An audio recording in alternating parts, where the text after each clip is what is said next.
Jack Tier, or the Florida Reef, by James Fenimore Cooper. Part 1, Chapter 2.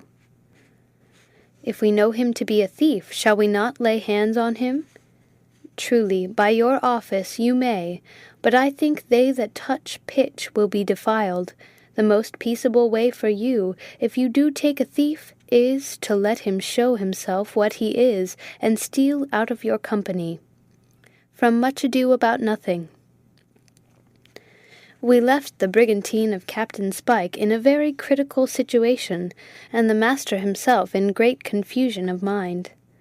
A thorough seaman, this accident would never have happened but for the sudden appearance of the boat and its passengers, one of whom appeared to be a source of great uneasiness to him. As might be expected, the circumstance of striking a place as dangerous as the Pot Rock in Hellgate produced a great sensation on board the vessel. This sensation betrayed itself in various ways, and according to the characters, habits, and native firmness of the parties. As for the shipmaster's relict, she seized hold of the mainmast and screamed so loud and perseveringly as to cause the sensation to extend itself into the adjacent and thriving village of Astoria, where it was distinctly heard by divers of those who dwelt near the water.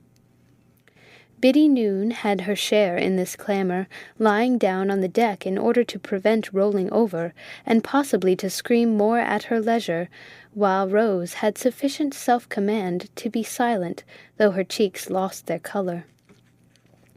Nor was there anything extraordinary in females betraying this alarm, when one remembers the somewhat astounding signs of danger by which these persons were surrounded. There is always something imposing in the swift movement of a considerable body of water. When this movement is aided by whirlpools and the other similar accessories of an interrupted current, it frequently becomes startling, more especially to those who happen to be on the element itself. This is peculiarly the case with the Pot Rock, where not only does the water roll and roar as if agitated by a mighty wind, but where it even breaks, the foam seeming to glance up stream in the rapid succession of wave to wave. Had the Swash remained in her terrific berth more than a second or two, she would have proved what is termed a total loss, but she did not. Happily, the Pot Rock lies so low that it is not apt to fetch up anything of a light draught of water, and the brigantine's forefoot had just settled on its summit, long enough to cause the vessel to whirl round and make her obeisance to the place, when a succeeding swell lifted her clear, and away she went downstream, rolling as if scudding in a gale, and, for a moment, under no command whatever. There lay another danger ahead, or it would be better to say astern, for the brig was drifting stern foremost, and that was in an eddy under a bluff, which bluff lies at an angle in the reach, where it is no uncommon thing for craft to be cast ashore after they have passed all the more imposing and more visible dangers above. It was in escaping this danger, and in recovering the command of his vessel, that Spike now manifested the sort of stuff of which he was really made. In emergencies of this sort, the yards were all sharp up when the accident occurred, and springing to the lee braces just as a man winks when his eye is menaced, he seized the weather forebrace with his own hands, and began to round in the yard, shouting out to the man at the wheel to port his helm at the same time. Some of the people flew to his assistance, and the yards were not only squared, but braced a little up on the other tack, in much less time than we have taken to relate the evolution. Mulford attended to the main-sheet, and succeeded in getting the boom out in the right direction, although the wind was in truth very light. The velocity of the drift filled the canvas, and taking the arrow-like current on her lee bow, the Swash, like a frantic steed that is alarmed with the wreck made by his own madness, came under command, and sheered out into the stream again, where she could drift clear of the apprehended danger astern. "Sound the pumps!" called out Spike to Mulford, the instant he saw he had regained his seat in the saddle. Harry sprang amidships to obey, and the eye of every mariner in that vessel was on the young man, as, in the midst of a death-like silence, he performed this all-important duty. It was like the physician's feeling the pulse of his patient before he pronounces on the degree of his danger. "Well, sir?" cried out Spike impatiently, as the rod reappeared. "All right, sir," answered Harry cheerfully. "The well is nearly empty." "Hold on a moment longer, and give the water time to find its way amidships, if there be any." The mate remained perched up on the pump, in order to comply, while Spike and his people, who now breathed more freely again, improved the leisure to brace up and haul aft, to the new course.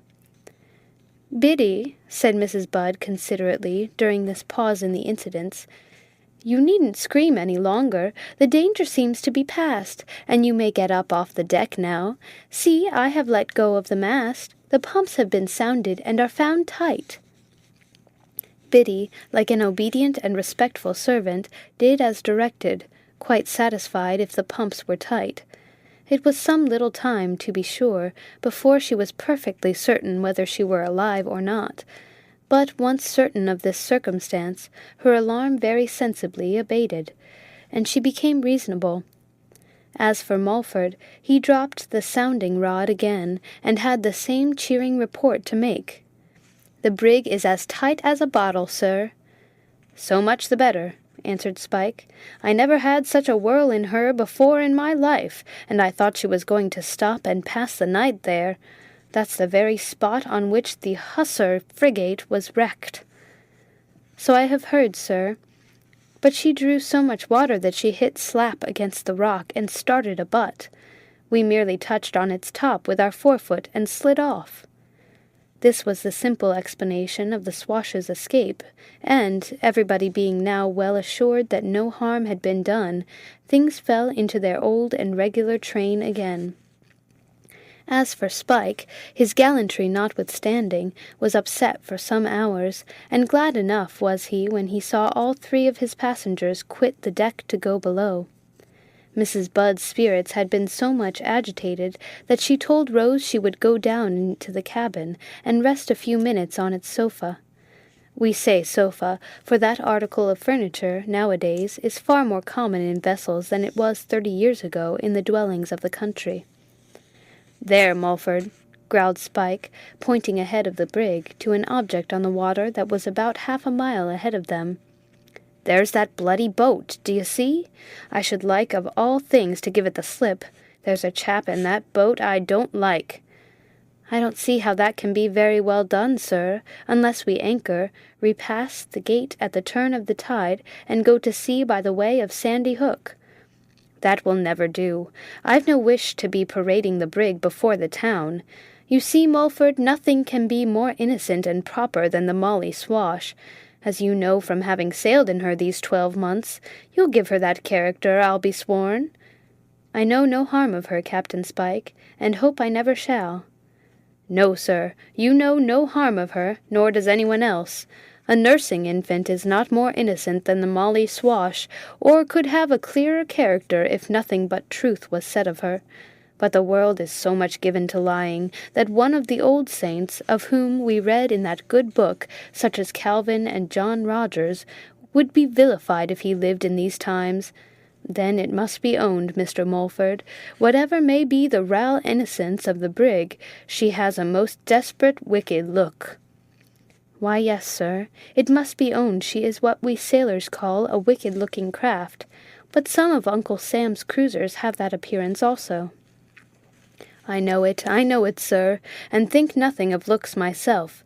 Men are often deceived in me by my looks, which have none of your long-shore softness about 'em, perhaps. But my mother used to say I was one of the most tender-hearted boys she had ever heard spoken of, like one of the babes in the woods, as it might be. But mankind go so much by appearances that I don't like to trust the brig too much afore their eyes.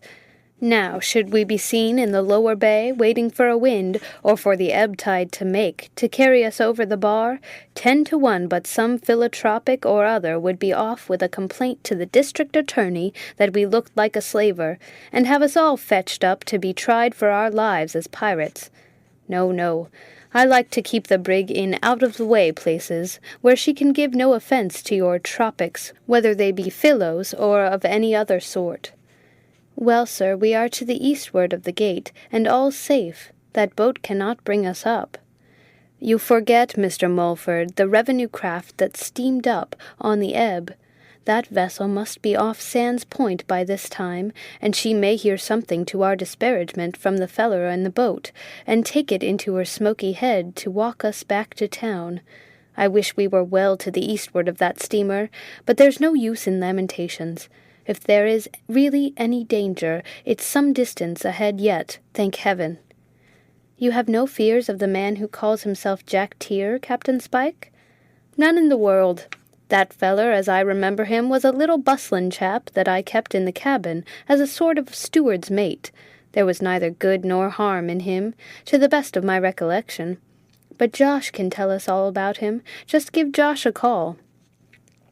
The best thing in the known history of Spike was the fact that his steward had sailed with him for more than 20 years.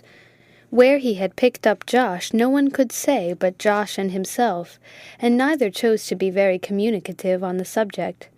But Josh had certainly been with him as long as he had sailed the Swash, and that was from a time actually anterior to the birth of Mulford. The mate soon had the negro in the council. "I say, Josh," asked Spike, "do you happen to remember such a hand aboard here as one Jack Tier?" "Lor bless you, yes, sir, 'members he as well as I do the pea soup that was burnt, and which you trowed all over him, to scald him for punishment. I've had to do that so often to one careless fellow or other that the circumstance doesn't recall the man. I remember him, but not as clear as I could wish. How long did he sail with us?" "Several voyage, sir, and got left ashore down on the main one night, when he boat were obliged to shove off in a hurry. Yes, 'members little Jack, right well I does." "Did you see the man that spoke us from the wharf and hailed for this very Jack Tier?" "I seed a man, sir, dat was wonderful Jack Tier built like, sir, but I didn't hear the conversation, having the ladies to tend to. But Jack was uncommon short in his floor timber, sir, and had no length of keel at all. His beam was wonderful for his length, altogether what you call jolly boat or bumboat build, and was only good afore a wind, Captain Spike." "Was he good for anything aboard ship, Josh? Worth heaving to for, should he try to get aboard of us again?" "Why, sir, can't say much for him in that fashion. Jack was handy in the cabin, and capital feller to carry soup from the galley aft. You see, sir, he was so low-rigged that the brig's lurchin' and pitchin' couldn't get him off his pins, and he stood up like a church in the heaviest weather. Yes, sir, Jack was right good for that." Spike mused a moment. Then he rolled the tobacco over in his mouth, and added, in the way a man speaks when his mind is made up, "Aye, aye, I see into the fellow. He'll make a handy lady's maid, and we want such a chap just now. It's better to have an old friend aboard than to be picking up strangers longshore. So should this Jack Tier come off to us, from any of the islands or points ahead, Mr. Mulford, you'll round to and take him aboard. As for the steamer, if she will only pass out into the sound where there's room, it shall go hard with us, but I get to the eastward of her without speaking. On the other hand, should she anchor this side of the fort, I'll not attempt to pass her. There is deep water inside of most of the islands, I know, and we'll try and dodge her in that way, if no better offer. I've no more reason than another craft to fear a government vessel, but the sight of one of them makes me uncomfortable, that's all." Mulford shrugged his shoulders and remained silent, perceiving that his commander was not disposed to pursue the subject any further. In the meantime, the brig had passed beyond the influence of the bluff, and was beginning to feel a stronger breeze that was coming down the wide opening of Flushing Bay. As the tide still continued, strong in her favor, and her motion through the water was getting to be 4 or 5 knots, There was every prospect of her soon reaching Whitestone, the point where the tides meet, and where it would become necessary to anchor, unless, indeed, the wind, which was now getting to the southward and eastward, should come round more to the south. All this Spike and his mate discussed together, while the people were clearing the decks and making the preparations that are customary on board a vessel before she gets into rough water. By this time it was ascertained that the brig had received no damage by her salute of the Pot Rock, and every trace of uneasiness on that account was removed. But Spike kept harping on the boat, and the pilot-looking chap who was in her. As they passed Riker's Island, all hands expected a boat would put off with a pilot, or to demand pilotage. But none came, and the Swash now seemed released from all her present dangers, unless some might still be connected with the revenue steamer. To retard her advance, however, the wind came out a smart working breeze from the southward and eastward, compelling her to make long legs and short ones on her way towards Whitestone. "This is beating the wind, Rosie dear," said Mrs. Budd complacently, she and her niece having returned to the deck a few minutes after this change had taken place. "Your respected uncle did a great deal of this in his time, and was very successful in it. I have heard him say that in one of his voyages between Liverpool and New York he beat the wind by a whole fortnight, everybody talking of it in the insurance offices as if it was a miracle." "Aye, aye, Madam Budd," put in Spike, "I'll answer for that. They're desperate talkers in and about them, their insurance offices in Wall Street. Great gossips be they, and they think they know everything. Now, just because this brig is a little old or so, and was built for a privateer in the last war, they'd refuse to rate her as even B, number 2, and my blessing on 'em." "Yes, B, number 2, that's just what your dear uncle used to call me, Rosie, his charming B number 2, or Betsy number 2, particularly when he was in a loving mood. Captain Spike, did you ever beat the wind in a long voyage?" "I can't say I ever did, Mrs. Budd," answered Spike, looking grimly around to ascertain if anyone dared to smile at his passenger's mistake, especially for so long a pull as from New York to Liverpool. "Then your uncle used to boast of the Rose in Bloom's wearing and attacking. She would attack anything that came in her way, no matter who, and as for wearing, I think he once told me she would wear just what she had a mind to, like any human being." Rose was a little mystified, but she looked vexed at the same time, as if she distrusted all was not right. "I remember all my sea education," continued the unsuspecting widow, "as if it had been learnt yesterday. Beating the wind and attacking ship, my poor Mr. Budd used to say, were nice manoeuvres, and required most of his tactics, especially in heavy weather. Did you know, Rosie dear, that sailors weigh the weather, and know when it is heavy and when it is light?" "I did not, aunt, nor do I understand now how it can very well be done." "Oh, child, before you have been at sea a week, you will learn so many things that are new, and get so many ideas of which you never had any notion before, that you'll not be the same person. My captain had an instrument he called a thermometer, and with that he used to weigh the weather, and then he would write down in the logbook, 'Today, heavy weather,' or 'Tomorrow, light weather,' just as it happened, and that helped him mightily along in his voyages." "Mrs. Budd has merely mistaken the name of the instrument. The barometer is what she wished to say," put in Mulford opportunely. Rose looked grateful as well as relieved. Though profoundly ignorant on these subjects herself, she had always suspected her aunt's knowledge. It was, consequently, grateful to her to ascertain that, in this instance, the old lady's mistake had been so trifling. "Well, it may have been the barometer, for I know he had them both," resumed the aunt. "Barometer or thermometer, it don't make any great difference, or quadrant or sextant. They are all instruments, and sometimes he used one, and sometimes another.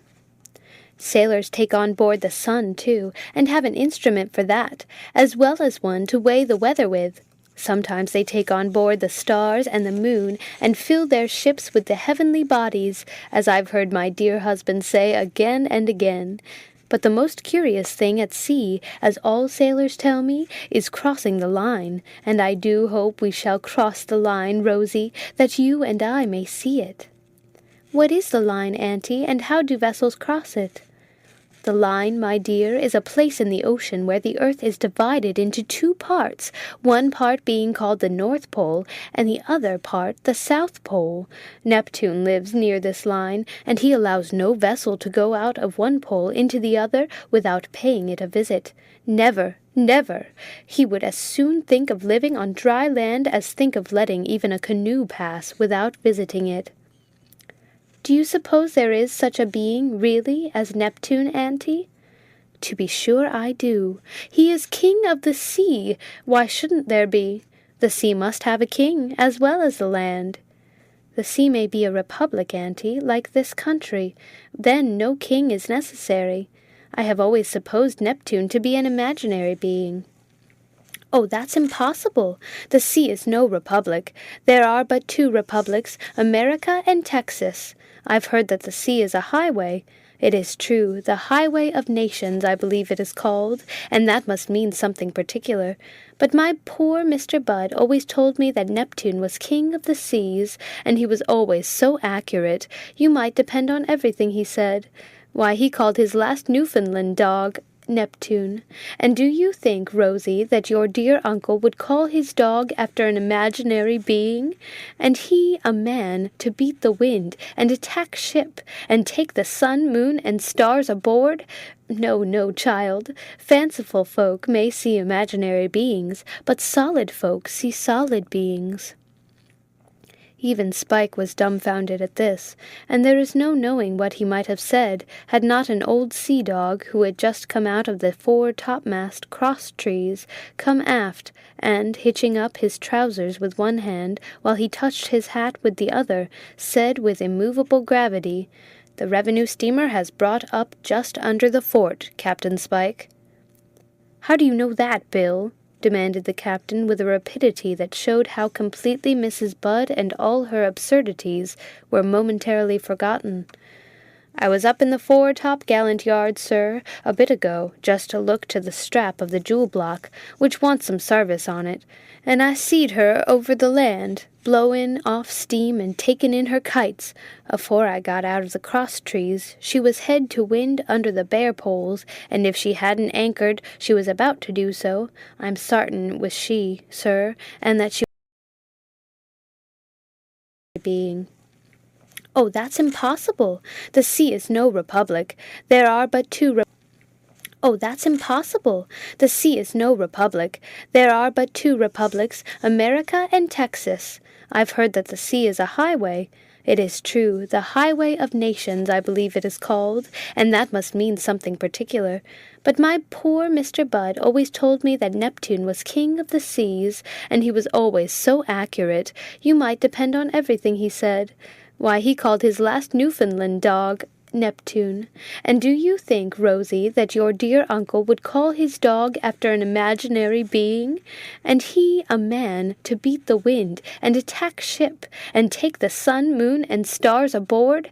No, no, child. Fanciful folk may see imaginary beings, but solid folk see solid beings." Even Spike was dumbfounded at this, and there is no knowing what he might have said had not an old sea-dog, who had just come out of the fore-topmast cross-trees, come aft, and, hitching up his trousers with one hand, while he touched his hat with the other, said with immovable gravity, "The revenue steamer has brought up just under the fort, Captain Spike." "How do you know that, Bill?" demanded the captain with a rapidity that showed how completely Mrs. Budd and all her absurdities were momentarily forgotten. "I was up in the fore-top-gallant yard, sir, a bit ago, just to look to the strap of the jewel-block, which wants some sarvice on it, and I seed her over the land, blowin' off steam and takin' in her kites. Afore I got out of the cross-trees, she was head to wind under the bare-poles, and if she hadn't anchored, she was about to do so. I'm sartain was she, sir, and that she was about to bring up."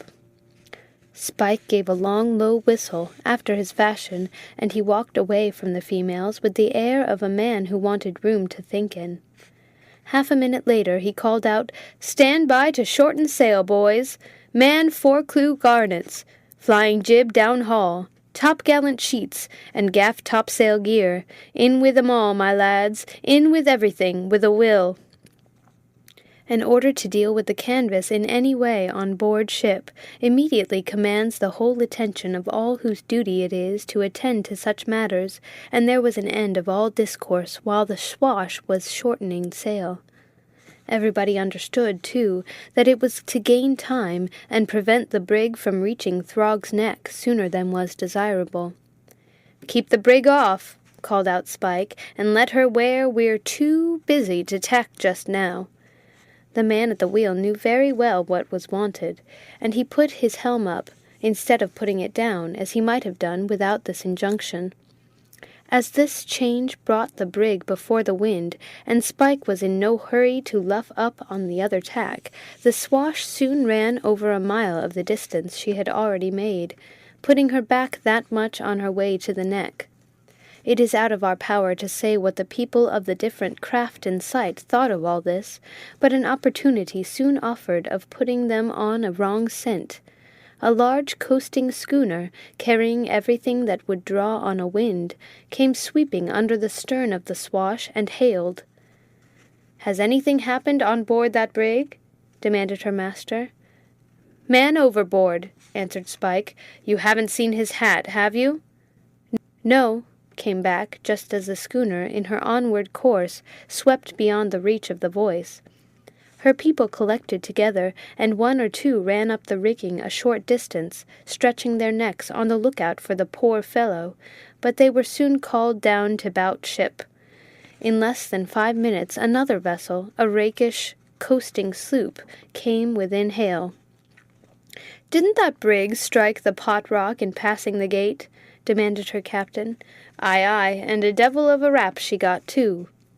This satisfied him, there being nothing remarkable in a vessel's acting strangely that had hit the Pot Rock in passing Hell Gate. "I think we may get in our mainsail on the strength of this, Mr. Mulford," said Spike. "There can be nothing uncommon in a craft's shortening sail that has a man overboard, and which has hit the Pot Rock. I wonder I never thought of all this before." "Here's a skiff trying to get alongside of us, Captain Spike," called out the boatswain. "Skiff be dead! I want no skiff here." "The man that called himself Jack Tier is in her, sir." "The devil he is!" cried Spike, springing over to the opposite side of the deck to take a look for himself. To his infinite satisfaction he perceived that Tier was alone in the skiff, with the exception of a negro, who pulled its sculls, and that this was a very different boat from that which had glanced through Hell Gate, like an arrow darting from its bow. "Luff, and shake your topsail," called out Spike. "Get a rope there to throw to this skiff." The orders were obeyed, and Jack Tier, with his clothes bag, was soon on the deck of the Swash. As for the skiff and the negro, they were cast adrift the instant the latter had received his quarter. The meeting between Spike and his quondam steward's mate was a little remarkable. Each stood looking intently at the other, as if to note the changes which time had made. We cannot say that Spike's hard, red, selfish countenance betrayed any great feeling, though such was not the case with Jack Tier's. The last, a lymphatic, puffy sort of person, at the best, seemed really a little touched, and he either actually brushed a tear from his eye, or he affected so to do. "So you are my old shipmate, Jack Tier, are ye?" exclaimed Spike, in a half-patronizing, half-hesitating way. "And you want to try the old craft again? Give us a leaf of your log, and let me know where you have been this many a day, and what you have been about. Keep the brig off, Mr. Mulford. We are in no particular hurry to reach Throg's, you'll remember, sir." Tier gave an account of his proceedings, which could have no interest with the reader. His narrative was anything but very clear, and it was delivered in a cracked, octave sort of a voice, such as little dapper people not unfrequently enjoy tones between those of a man and a boy. The substance of the whole story was this. Tyr had been left ashore, as sometimes happens to sailors, and, by necessary connection, was left to shift for himself. After making some vain endeavors to rejoin his brig, he had shipped in one vessel after another, until he accidentally found himself in the port of New York, at the same time as the Swash. He knowed he never should be truly happy again until he could once more get aboard the old hussy, and had hurried up to the wharf where he understood the brig was lying. As he came in sight, he saw she was about to cast off, and, dropping his clothes-bag, he had made the best of his way to the wharf, where the conversation passed that has been related. "The gentleman on the wharf was about to take boat to go through the gate," concluded Tyr, "and so I begs a passage of him. He was good-natured enough to wait until I could find my bag, and as soon afterwards as the man could get their grog, we shoved off. The Molly was just getting in behind Blackwell's as we left the wharf, and, having 4 good oars and the shortest road, we come out into the gate just ahead on you. My eye, what a place that is to go through in a boat, and on a strong flood! The gentleman, who watched the brig as a cat watches a mouse, says you struck on the pot, as he called it, but I says no, for the Molly Swash was never knowed to hit rock or shoal in my time aboard her." "And where did you quit that gentleman, and what has become of him?" asked Spike. "He put me ashore on that point above us, where I seed a nigger with his skiff, who I thought would be willing to arn his quarter by giving me a cast alongside, so here I am, and a long pull I've had to get here." As this was said, Jack removed his hat and wiped his brow with a handkerchief, which, if it had never seen better days, had doubtless been cleaner. After this, he looked about him with an air not entirely free from exultation. This conversation had taken place in the gangway, a somewhat public place, and Spike beckoned to his recruit to walk aft, where he might be questioned without being overheard. "What became of the gentleman in the boat, as you call him?" "He pulled ahead, seeming to be in a hurry." "Do you know who he was?" "Not a bit of it. I never saw the man before, and he didn't tell me his business, sir." "Had he anything like a silver oar about him?" "I saw nothing of the sort, Captain Spike, and knows nothing concerning him." "What sort of a boat was he in, and where did he get it?" "Well, as to the boat, sir, I can say a word, seeing it was so much to my mind, and pulled so wonderful smart. It was a light ship's yawl, with 4 oars, and came round the hook just arter you had got the brig's head round to the eastward. You must have seen it, I should think, though it kept close in with the wharves, as if it wished to be snug." "Then the gentleman, as you call him, expected that very boat to come and take him off?" "I suppose so, sir, because it did come and take him off. That's all I knows about it." "Had you no jaw with the gentleman? You wasn't mum the whole time you was in the boat with him." "Not a bit of it, sir.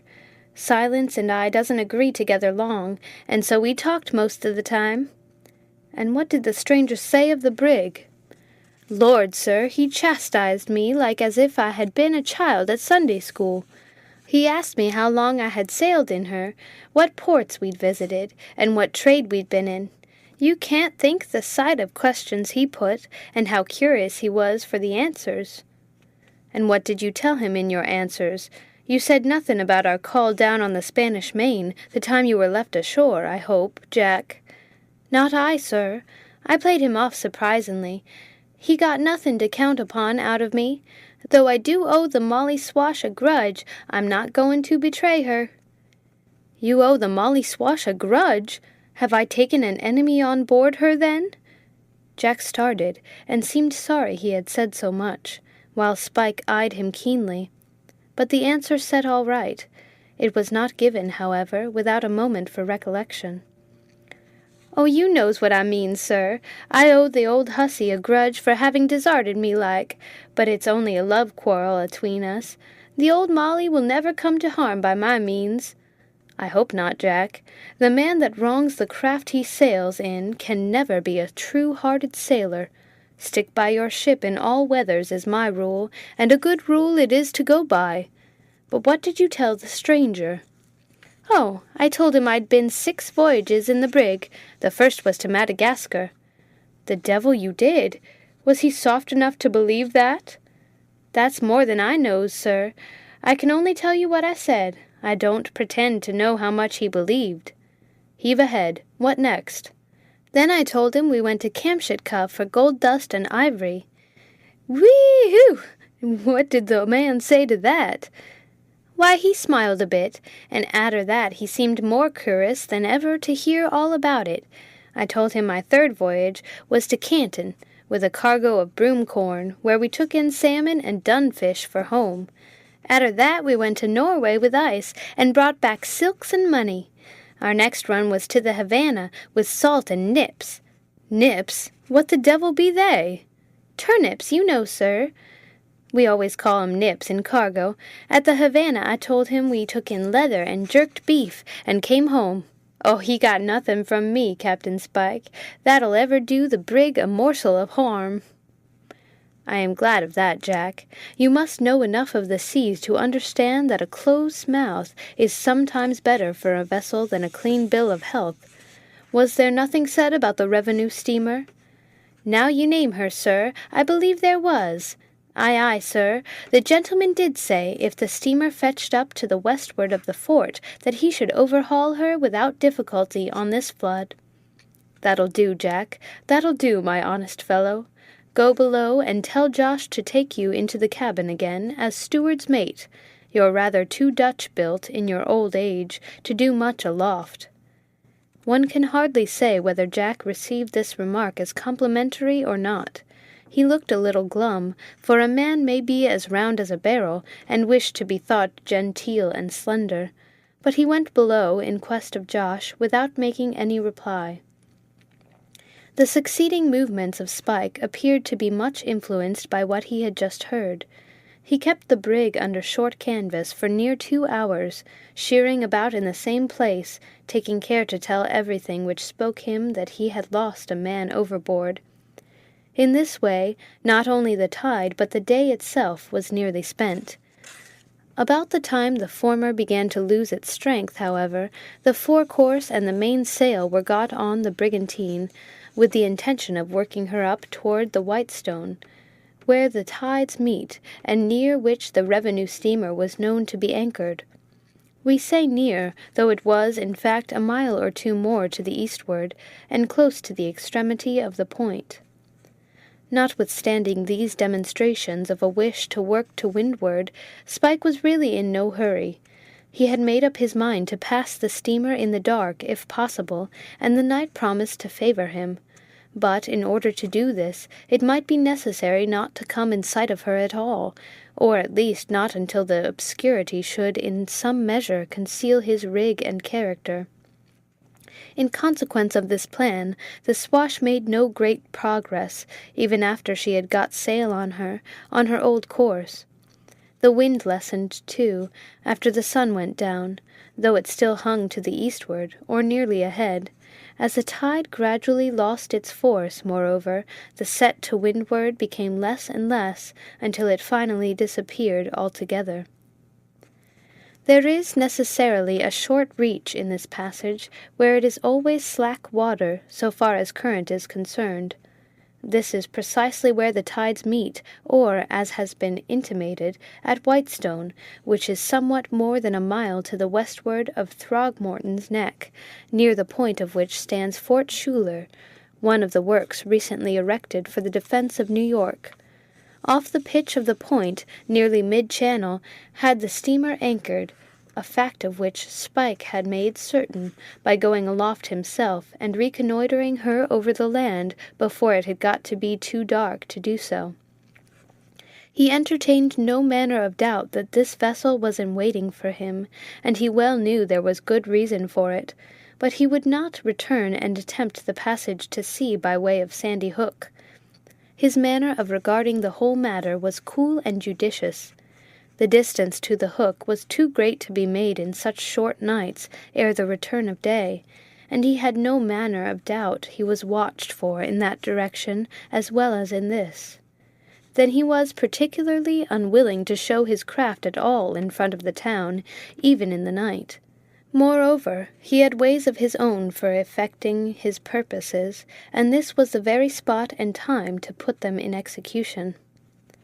While these things were floating in his mind, Mrs. Budd and her handsome niece were making preparations for passing the night, aided by Biddy Noon.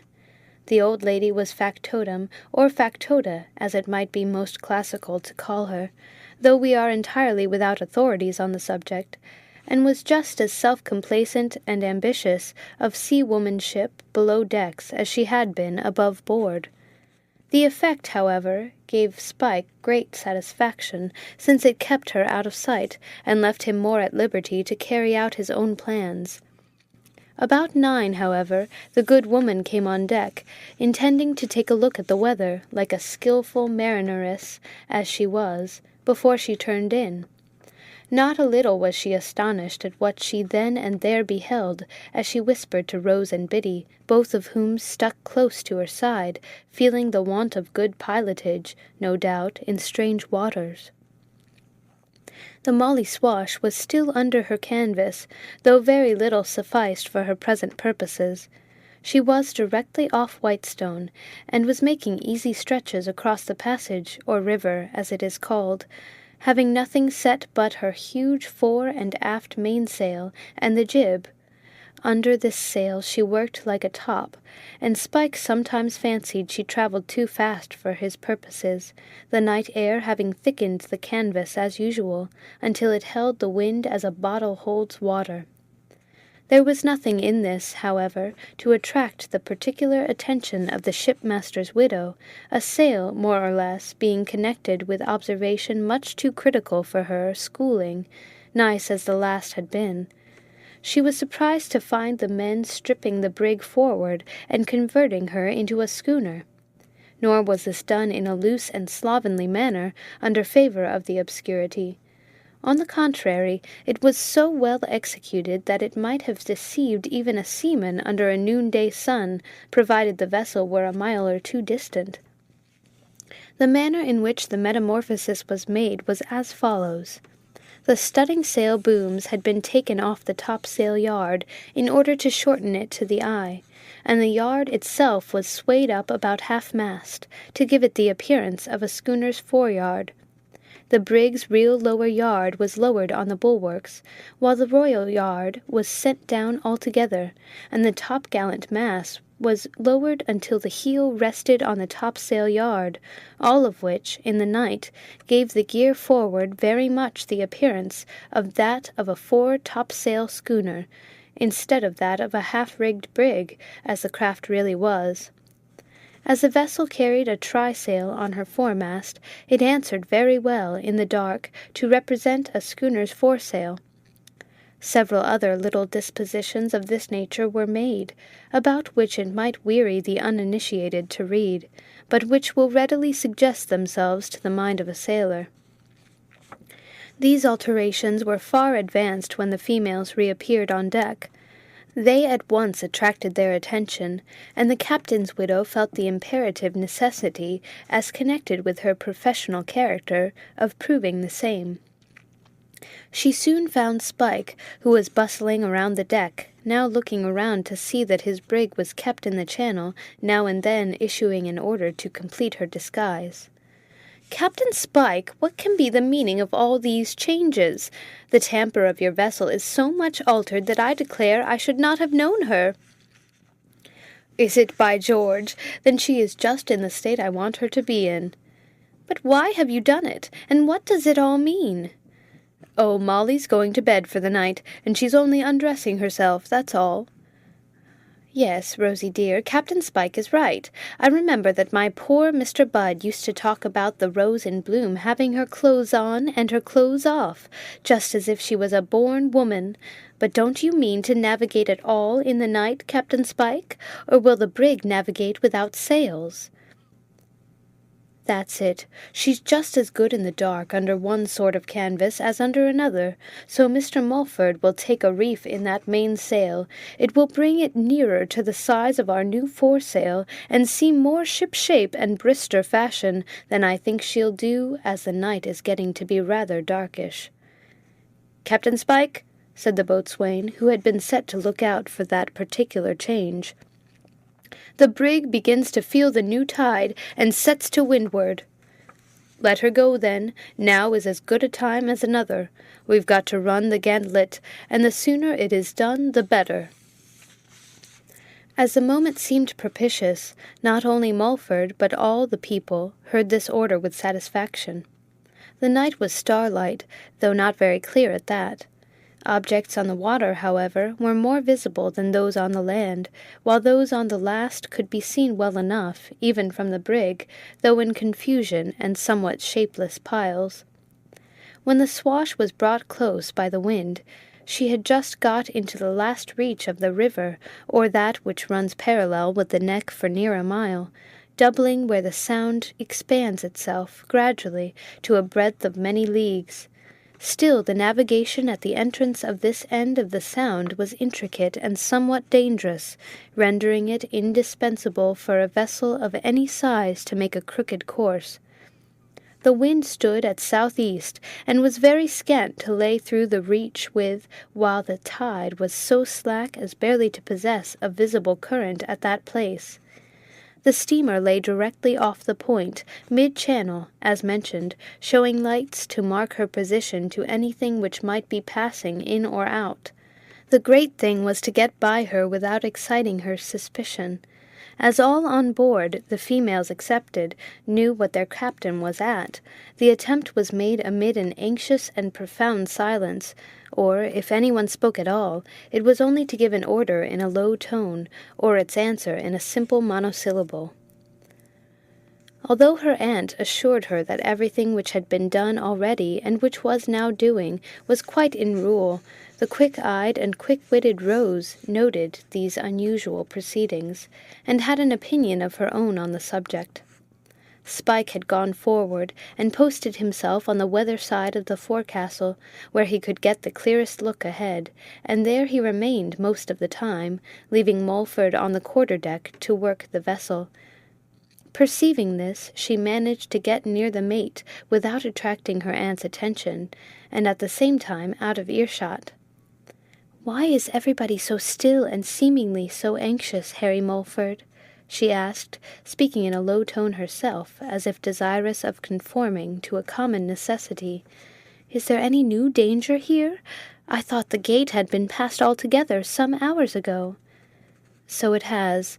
Do you see that large dark mass on the water off the point, which seems almost as huge as the fort with lights above it? That is a revenue steamer which came out of York a few hours before us.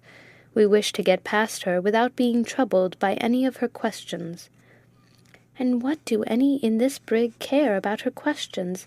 They can be answered, surely." "Aye, aye, Rose, they may be answered, as you say, but the answers sometimes are unsatisfactory. Captain Spike, for some reason or other, is uneasy, and would rather not have anything to say to her. He has the greatest aversion to speaking the smallest craft when on a coast." "And that's the reason he has undressed his Molly, as he calls her, that he might not be known." Mulford turned his head quickly toward his companion, as if surprised by her quickness of apprehension. But he had too just a sense of his duty to make any reply. Instead of pursuing the discourse, he adroitly contrived to change it, by pointing out to Rose the manner in which they were getting on, which seemed to be very successfully. Although the Swash was under much reduced canvas, she glided along with great ease and with considerable rapidity of motion. The heavy night air kept her canvas distended, and the weatherly set of the tide, trifling as it yet was, pressed her up against the breeze, so as to turn all to account. It was apparent enough by the manner in which objects on the land were passed that the crisis was fast approaching. Rose rejoined her aunt, in order to await the result, in nearly breathless expectation. At that moment she would have given the world to be safe on shore. This wish was not the consequence of any constitutional timidity, for Rose was much the reverse from timid, but it was the fruit of a newly awakened and painful, though still vague, suspicion. Happy, thrice happy was it for one of her naturally confiding and guileless nature that distrust was thus opportunely awakened, for she was without a guardian competent to advise and guide her youth as circumstances required. The brig was not long in reaching the passage that opened to the Sound. It is probable she did this so much the sooner because Spike kept her a little off the wind, with a view of not passing too near the steamer. At this point the direction of the passage changes at nearly a right angle, the revenue steamer lying on a line with the neck, and leaving a sort of bay in the angle for the Swash to enter. The land was somewhat low in all directions but one, and that was by drawing a straight line from the point through the steamer to the Long Island shore. On the latter and in that quarter rose a bluff of considerable elevation, with deep water quite near it, and, under the shadows of that bluff, Spike intended to perform his nicest evolutions. He saw that the revenue vessel had let her fires go down, and that she was entirely without steam. Under canvas, he had no doubt of beating her hand over hand could he once fairly get to windward, and then she was at anchor, and would lose some time in getting under way, should she even commence a pursuit. It was all important, therefore, to gain as much to windward as possible before the people of the government vessel took the alarm. There can be no doubt that the alterations made on board the Swash served her a very good turn on this occasion. Although the night could not be called positively dark, there was sufficient obscurity to render her hull confused and indistinct at any distance, and this so much the more when seen from the steamer outside, or between her and the land. All this Spike very well understood, and largely calculated on. In effect, he was not deceived. The lookouts on board the revenue craft could trace little of the vessel that was approaching beyond the spars and sails which rose above the shores, and these seemed to be the spars and sails of a common fore-topsail schooner. As this was not the sort of craft for which they were on the watch, no suspicion was awakened, nor did any reports go from the quarter-deck to the cabin. The steamer had her quarter watches and offices of the deck, like a vessel of war, the discipline of which was fairly enough imitated, but even a man-of-war may be overreached on an occasion. Spike was only great in a crisis, and then merely as a seaman. He understood his calling to its minutiae, and he understood the Molly Swash better than he understood any other craft that floated. For more than 20 years had he sailed her, and the careful parent does not better understand the humours of the child than he understood exactly what might be expected from his brig. His satisfaction sensibly increased, therefore, as she stole along the land toward the angle mentioned, without a sound audible but the gentle gurgling of the water stirred by the stem, and which sounded like the ripple of the gentlest wave as it washes the shingle of some placid beach. As the brig drew nearer to the bluff, the latter brought the wind more ahead, as respected the desired course. This was unfavorable, but it did not disconcert her watchful commander. "Let her come round, Mr. Mulford," said this pilot captain in a low voice. "We are as near in as we ought to go." The helm was put down, the head-sheets started, and away into the wind shot the Molly Swash, fore-reaching famously in stays, and, of course, gaining so much on her true course. In a minute she was round, and filled on the other tack. Spike was now so near the land that he could perceive the tide was beginning to aid him, and that his weatherly set was getting to be considerable. Delighted at this, he walked aft and told Mulford to go about again as soon as the vessel had sufficient way to make sure of her in stays. The mate inquired if he did not think the revenue people might suspect something unless they stood further out toward mid-channel, but Spike reminded him that they would be apt to think the schooner was working up under the southern shore, because the ebb first made there. This reason satisfied Mulford, and as soon as they were half-way between the bluff and the steamer, the Swash was again tacked, with her head to the former. This maneuver was executed when the brig was about 200 yards from the steamer, a distance that was sufficient to preserve, under all the circumstances, the disguise she had assumed. "They do not suspect us, Harry," whispered Spike to his mate. "We shall get to windward of 'em as certain as the breeze stands. That boatin' gentleman might as well have stayed at home as for any good his hurry done him or his employers." "Whom do you suppose him to be, Captain Spike?" "Who? A feller that lives by his own wicked deeds, no matter who he is. An informer, perhaps. At any rate, he is not the man to outwit the Molly Swash, and her old stupid foolish master and owner, Stephen Spike. Luff, Mr. Mulford, luff. Now's the time to make the most of your leg. Luff her up and shake her. She is setting to windward fast. The ebb is sucking along that bluff like a boy at a molasses hogshead. All she can drift on this tack is clear gain. There is no hurry, so long as they are asleep aboard the steamer. That's it. Make a half-board at once, but take care and not come around. As soon as we are fairly clear of the bluff and open the bay that makes up behind it, we shall get the wind more to the southward and have a fine long leg for the next stretch." Of course Mulford obeyed, throwing the brig up into the wind and allowing her to set to windward, but filling again on the same tack as ordered. This, of course, delayed her progress toward the land and protracted the agony, but it carried the vessel in the direction she most wished to go, while it kept her not only end on to the steamer, but in a line with the bluff, and consequently in the position most favorable to conceal her true character. Presently the bay mentioned, which was several miles deep, opened darkly toward the south, and the wind came directly out of it, or more to the southward. At this moment the Swash was near a quarter of a mile from the steamer, and all that distance dead to windward of her, as the breeze came out of the bay. Spike tacked his vessel himself now, and got her head up so high that she brought the steamer on her lee quarter, and looked away toward the island which lies northwardly from the point, and quite near to which all vessels of any draught of water are compelled to pass, even with the fairest winds. "Shake the reef out of the mainsail, Mr. Mulford," said Spike, when the Swash was fairly in motion again on this advantageous tack. "We shall pass well to windward of the steamer, and may as well begin to open our cloth again." "Is it not a little too soon, sir?" Mulford ventured to remonstrate. "The reef is a large one, and will make a great difference in the size of the sail." "They'll not see it at this distance. No, no, sir, shake out the reef, and sway away on the top-gallant mast rope.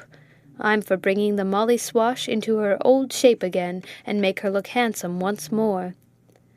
"Do you dress the brig as well as undress her, O mites, Captain Spike?" inquired the shipmaster's relict, a little puzzled with this fickleness of purpose. "I do not believe my poor Mr. Budd ever did that." "Fashions change, madam, with the times. Aye, aye, sir. Shake out the reef and sway away on that mast rope, boys, as soon as you have manned it. We'll convert our schooner into a brig again." As these orders were obeyed, of course, a general bustle now took place. Mulford soon had the reef out, and the sail distended to the utmost, while the top-gallant mast was soon up and fitted. The next thing was to sway upon the foreyard, and get that into its place. The people were busied at this duty, when a hoarse hail came across the water on the heavy night air. "Brig ahoy!" was the call.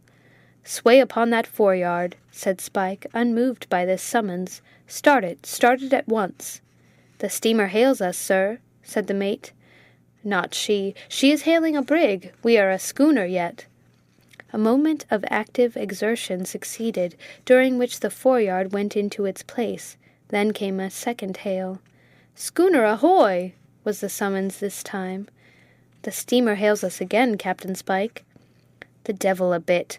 We're a brig now, and she hails a schooner. Come, boys, bestir yourselves, and get the canvas on Molly for'ard. Loose the forecourse before you quit the yard there, then up aloft, and loosen everything you can find." All was done as ordered, and done rapidly, as is ever the case on board a well-ordered vessel when there is occasion for exertion. That occasion now appeared to exist in earnest, for while the men were sheeting home the topsail, a flash of light illuminated the scene, when the roar of a gun came booming across the water, succeeded by the very distinct whistling of its shot. We regret that the relict of the late Captain Budd did not behave exactly as became a shipmaster's widow under fire. Instead of remaining silent and passive, even while frightened, as was the case with Rose, she screamed quite as loud as she had previously done that very day in Hellgate. It appeared to Spike, indeed, that practice was making her perfect, and, as for Biddy, the spirit of emulation became so powerful in her bosom that, if anything, she actually outshrieked her mistress. Hearing this, the widow made a second effort, and fairly recovered the ground some might have fancied she had lost. "Oh, Captain Spike!" exclaimed the agitated widow, do not, if you love me, do not let them fire again." "How am I to help it?" asked the captain, a good deal to the point, though he overlooked the essential fact that, by heaving to and waiting for the steamer's boat to board him, he might have prevented a second shot as completely as if he had the ordering of the whole affair. No second shot was fired, however. As it afterward appeared, the screams of Mrs. Budd and Biddy were heard on board the steamer, the captain of which, naturally enough, supposing that the slaughter must be terrible where such cries had arisen, was satisfied with the mischief he had already done, and directed his people to secure their gun and go to the capstan bars, in order to help lift the anchor. In a word, the revenue vessel was getting under way, man-of-war fashion, which means somewhat expeditiously. Spike understood the sounds that reached him, among which was the call of the boatswain, and he bestirred himself accordingly. Experienced as he was in chases and all sorts of nautical artifices, he very well knew that his situation was sufficiently critical. It would have been so, with a steamer at his heels, in the open ocean, but, situated as he was compelled to steer but one course, and to accept the wind on that course as it might offer. If he varied at all in his direction, it was only in a trifling way, though he did make some of these variations. Every moment was now precious, however, and he endeavored to improve the time to the utmost. He knew that he could greatly outsail the revenue vessel under canvas, and some time would be necessary to enable her to get up her steam. Half an hour at the very least. On that half hour, then, depended the fate of the Molly Swash. "Send the booms on the yards, and set stun-sails at once, Mr. Mulford," said Spike, the instant the more regular canvas was spread forward. "This wind will be free enough for all but the lower stun-sail, and we must drive the brig on." "Are we not looking up too high, Captain Spike? The stepping-stones are ahead of us, sir." "I know that very well, Mulford, but it's nearly high water, and the brig's in light trim, and we may rub and go. By making a short cut here, we shall gain a full mile on the steamer. That mile may save us." "Do you really think it possible to get away from that craft, which can always make a fair wind of it in these narrow waters, Captain Spike?" "One don't know, sir. Nothin' is done without tryin', and by tryin' more is often done than was hoped for. I have a scheme in my head, and Providence may favor me in bringing it about." Providence. The religionist quarrels with the philosopher if the latter happen to remove this interposition of a higher power, even so trifling as by the intervention of secondary agencies, while the biggest rascal dignifies even his success by such phrases as providential aid. But it is not surprising men should misunderstand terms when they make such sad confusion in the acts which these terms are merely meant to represent.